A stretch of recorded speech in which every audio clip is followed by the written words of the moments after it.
Are you saying that we should play that, look to position for that opportunistically, that maybe you get that kind of upside surprise, particularly in tech? Hey, good morning, John, and Happy New Year. Look, I think it's something that's on our radar. We probably want to give it a couple weeks here just to see how the year starts. I think it's just, though, a symptom of the broader malaise in the market, right, where the sell side consensus is extremely bearish, expecting negative earnings revisions and a disappointing earnings print. So that just kind of sets the bar much lower, and with the index now at 3850 instead of 4,000. It also kind of resets the bar a little bit lower. So I think when we think of risk reward around earnings, I think your downside risk is probably coming much more from the banks and the discretionary parts of the market. And frankly, your upside risk might come from tech, just because expectations are so low there that I think it's a pretty low bar for them to surprise on the positive side. Stu, just when it comes to earnings season and the arc of earnings season, the banks go first, tech much later in the earnings season, then retail at the back end. What would you look for? Where would you look for signal for what you expect to see in the economy in the year ahead?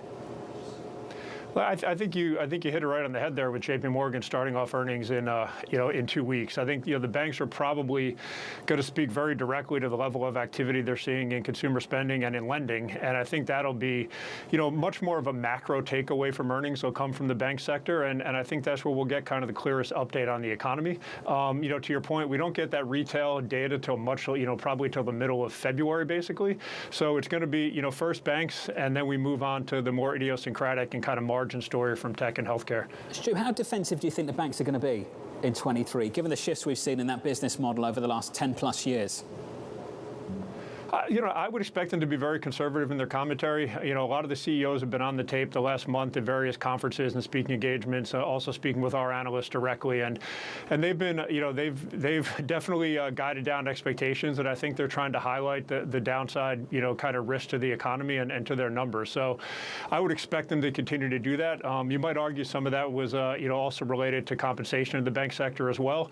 So just, kind of a lot of sort of negative news, and I think resetting of expectations coming from senior management across a lot of U.S. banks, and I think that probably continues. Do you think it's odd, Stu, that when you listen to conversations on programs like this one, and maybe Bloomberg Surveillance as well, that you see people lining up, almost itching to price a recovery to a recession that hasn't actually developed?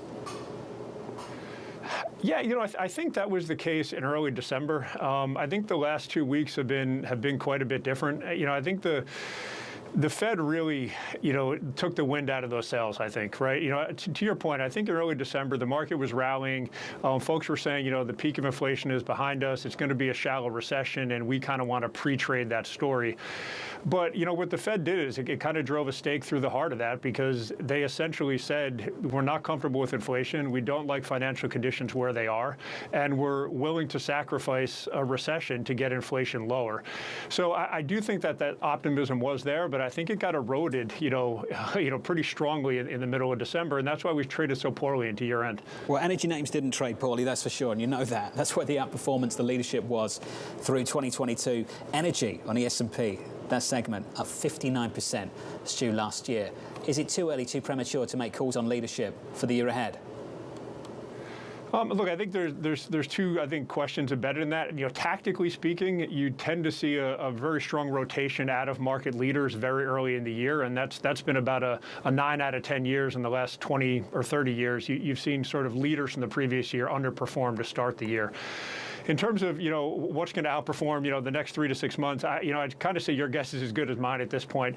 In terms of energy specifically, I think there's a China global growth impulse, which you touched on, and then there's a depth of U.S. recession. And I think those two things are going to largely determine, whether the energy sector performs well. If you get a shallow U.S. recession and China's reopening in the background, I think you could argue for, continued commodity prices higher. If that recession in the U.S. looks like it's going to be deeper, I think that creates kind of a difficult sledding there for energy going forward. From my perspective, our view is to remain pretty cautious and pretty conservative here early in the year. Higher quality stocks, places you can kind of hide out, stocks with very clear kind of idiosyncratic, product or company-specific stories that can weather kind of a recession to start the year is where we would point people to.